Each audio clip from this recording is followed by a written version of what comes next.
We've had a verification team that went to the site and was there on the day. We've been to the hospital and we've spoken to parents.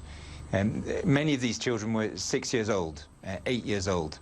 There is just no way that those were fighters. The conflict in Yemen is not one that's often in the headlines, and we wanted to discuss it in a broader sense at the moment. From your point of view, how does it compare to, in terms of a humanitarian crisis, to the conflict in Syria? What are your greatest concerns on the ground in Yemen? Well, the immediate concern is in the last 10 days since the end of the talks in Kuwait, we've seen a massive increase in violence across the country. Children are being killed in airstrikes in the north, in Taiz and in the south. Children are dying from landmines and street fighting. And then beyond the direct impact of the conflict, we're seeing a country which has been cut off from the rest of the world. Banking systems under pressure, economic livelihoods being cut off, bridges into the capital cut off. The airport, the airspace into the airport has been closed for the last 6 days. No civilian or humanitarian flights have been able to get in or out. And then the health system is on the verge of collapse. So, I mean, all across the board, we have a terrible situation in Yemen, the worst I've seen.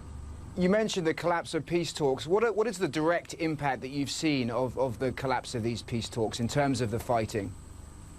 Well, immediately after the peace talks collapsed, we saw airstrikes in the north of the country, airstrikes here in Sana'a, in Taiz.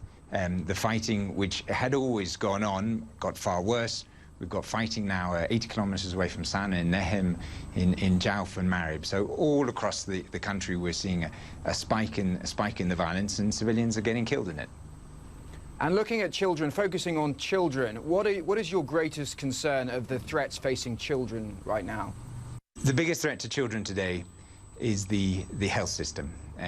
Today, the money for health centres to run across the country, it's no longer available. When we try and give money to our partners across the country, they can't take money out from the bank. That means that health services for vaccination, for measles, for polio, for routine vaccinations, for treatment of things like malnutrition, it's beginning to unravel across the country.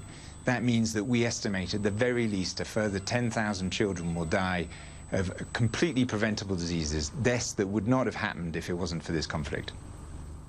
That is an appalling statistic. What can be done to address this in the short to medium term? What we'd like to see is, in terms of the conflict, all parties need to make a distinction between civilians and military targets.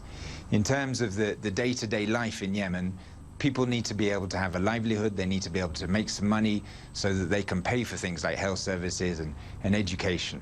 And then the health system needs its support. We need to see more money coming in to provide vaccination, nutrition services and other services all the way across the country.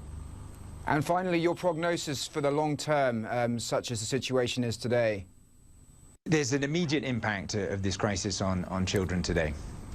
My big worry for the future is if this war continues, national systems, national health systems, national education systems, social systems will collapse, which means even for after the war, for years afterwards, we'll be in a country which will be at risk of epidemics, of things like measles, increasing drop in education.